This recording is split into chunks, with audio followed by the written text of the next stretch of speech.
Hello दोस्तों, नमस्कार। आप सभी का स्वागत है डीआरके टीवी पर। मैं हूं आपका दोस्त डॉक्टर कन्हैया, बीकानेर, राजस्थान से। दोस्तों, आज एक ऐसा घरेलू उपाय आप लोगों के साथ में शेयर कर रहा हूं। अगर आप इस उपाय को रेगुलरली अपनी जिंदगी में यूज करते हैं तो आपके दिमाग के अंदर जो सीरोटोनिन है, जो खुशी का जो रसायन है, उसकी कमी ना होगी। तो दोस्तों, ये घरेलू उपाय कौन सा है और इसका पूरा का पूरा जो साइंटिफिक एक्सप्लेनेशन है वो क्या है, मैं आपको पूरा समर्पित कर रहा हूं। इसको बहुत अच्छे से समझना, बहुत अच्छे से अंडरस्टैंड करना। दोस्तों, हमारे दिमाग में सीरोटोनिन क्यों जरूरी है, खुशी का रसायन क्यों जरूरी है? क्योंकि जितने भी प्रकार की जो साइकोलॉजिकल प्रॉब्लम्स क्रिएट होती है, साइकोलॉजिकल प्रॉब्लम का मतलब जो एंजाइटी हो रही है, जो घबराहट हो रही है, जो डर लग रहा है, जो मन खराब हो रहा है, खुशी महसूस नहीं हो रही, अपने आसपास के एनवायरनमेंट के साथ में कनेक्टेड फील नहीं कर पा रहे, मजा नहीं आ रहा, आनंद नहीं आ रहा, मस्ती नहीं आ रही, ये सारी की सारी प्रॉब्लम्स क्यों होती है? क्योंकि हमारे दिमाग के अंदर जो खुशी का जो रसायन है,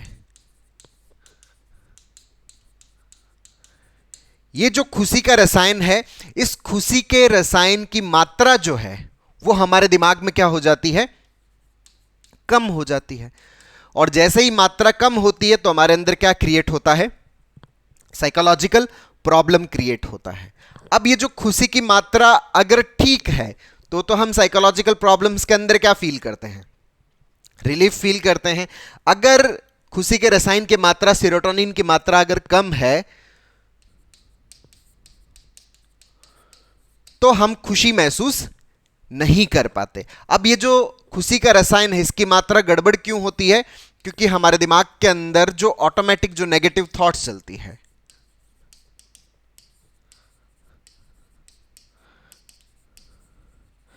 उसके कारण आपका माइंड ऑक्सीडेटिव स्ट्रेस में जाता है, जिसके कारण जो सेरोटोनिन के न्यूरॉन्स है उनकी इन्फ्लामेशन होती है, उसकी वजह से ये मामला गड़बड़ हो जाता है। तो उसके कारण से हम हैप्पीनेस अपने अंदर फील नहीं कर पाते। तो हम यहां पर बात कर रहे हैं कि ये जो सीरोटोनिन है, जो खुशी का जो रसायन है, इस रसायन को बढ़ाने के लिए हम क्या करें कि हमारे अंदर ये खुशी का रसायन है वो ज्यादा प्रोड्यूस हो। तो उसी के लिए एक घरेलू उपाय जो मैं आप लोगों के साथ में शेयर कर रहा हूं, इसका थोड़ा सा बेसिक मैकेनिज्म समझ लेते हैं कि दोस्तों, ये जो सीरोटोनिन है, इस सीरोटोनिन को बनाने के लिए हमें एक अमाइनो एसिड की जरूरत पड़ती है, जिसको हम बोलते हैं ट्रिप्टोफेन।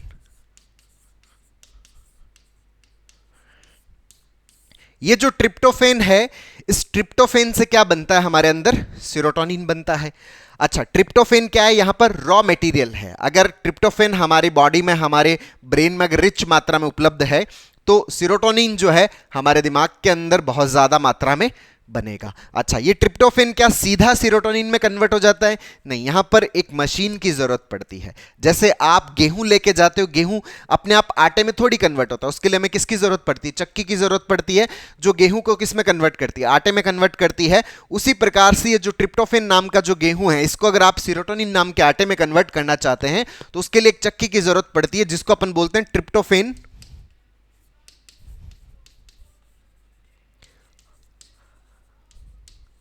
हाइड्रोक्सिलेज।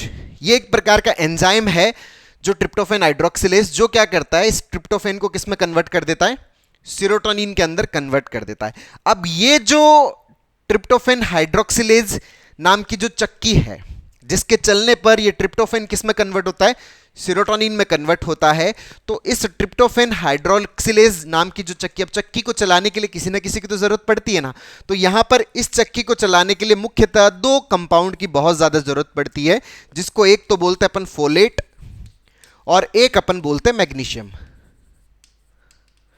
मतलब ये ट्रिप्टोफेन हाइड्रोक्सिलेज नाम की जो चक्की है वो दो पार्टनर्स द्वारा चलाई जाती है। एक पार्टनर तो इसका कौन सा? फोलेट वाला, और एक पार्टनर कौन सा? इसका मैग्नीशियम वाला। वैसे बहुत और भी बहुत सारे होते हैं, लेकिन मुख्यतः अपन समझने के हिसाब से समझ लेते हैं कि जैसे मान लीजिए कि एक चक्की खोली हुई है जिसके दो पार्टनर है, जिसका एक का नाम फोलेट है और एक का नाम मैग्नीशियम है। दोनों मिलकर चक्की चलाते हैं और वो क्या करते हैं? गेहूं को किस में कन्वर्ट कर देते हैं? आटे में कन्वर्ट कर देते हैं। मतलब ट्रिप्टोफेन को किस में कन्वर्ट कर देते हैं? सीरोटोनिन के अंदर कन्वर्ट कर देते हैं। तो अगर हम कोई भी ऐसा कंपाउंड यूज करते हैं जिसके अंदर एक तो रॉ मटेरियल जो है वो ट्रिप्टोफेन बहुत अच्छी मात्रा में हो, और दूसरा उसके अंदर इस चक्की को चलाने वाले जो फोलेट और मैग्नीशियम अगर अच्छी मात्रा में हो, तो सीरोटोनिन ऑटोमेटिकली क्या बनेगा? बहुत ही ज्यादा बनेगा। और सीरोटोनिन जब ज्यादा बनेगा तो हमारे दिमाग की जो सीरोटोनिन की कमी है वो कमी भी पूरी होगी, तो हमें क्या फील होगी? हैप्पीनेस फील होगी, हमें आनंद महसूस होगा, हमें मस्ती महसूस होगी, हमें मजा महसूस होगा। तो ऐसा कौन सा कंपाउंड है जिसके अंदर ट्रिप्टोफेन भी है, फोलेट भी है और मैग्नीशियम भी है? ये हमारे घर के अंदर बहुत ही रेगुलरली यूज होता है, जिसको आप बोलते हो पालक। पालक जो है उसके अंदर ट्रिप्टोफेन भी बहुत अच्छी मात्रा में है, आपका फोलेट भी बहुत अच्छी मात्रा में है और मैग्नीशियम भी बहुत अच्छी मात्रा में है। एक कार्टून आता था पोपाई द सेलर मैन, उसके अंदर इस पालक का बहुत ही जबरदस्त तरीके से यूज दिखाया हुआ है, यूज बताया गया है कि जब वो पोपाई जो है वो क्या है कि एकदम सुस्त सा होता है, एकदम उदास सा होता है और बहुत ही कमजोर सा महसूस कर रहा होता है, उसको कोई भी पीट देता है तो वो क्या करता है कि एक पालक का डब्बा खोलता है और वो पालक खाता है। खाते उसके डोले शोले और उसकी एनर्जी का लेवल एकदम बढ़ जाता है, उसकी हैप्पीनेस का लेवल, उसकी ताकत का लेवल एकदम बढ़ जाता है और बढ़ने के बाद में वो अपने सारे दुश्मनों को क्या कर देता है? डिशुम डिशुम कर देता है। तो वही पालक जब आप यूज करते हो तो वो पालक आप अपने भीतर ट्रिप्टोफेन, फोलेट और मैग्नीशियम इन तीनों को रखता है, इस चक्की को चलाता है और हमारे भीतर भी क्या बनती है? सीरोटोनिन नाम की जो खुशी की एनर्जी है, जो खुशी का रसायन बनता है। तो हम अपने भीतर बहुत ही ज्यादा आनंद महसूस करते हैं, बहुत ही ज्यादा मस्ती महसूस करते हैं, बहुत ही ज्यादा मजा महसूस करते हैं। तो दोस्तों अगर आप रेगुलरली पालक का सेवन करते हो, बहुत इजीली आपके घर के आसपास के मार्केट में उपलब्ध है। और अभी तो जैसे सीजन भी है, सर्दियों का जो सीजन है उसमें तो हरी पत्तेदार जो सब्जियां जिसमें पालक जो है वो बहुत ही कॉमनली यूज किया जाता है।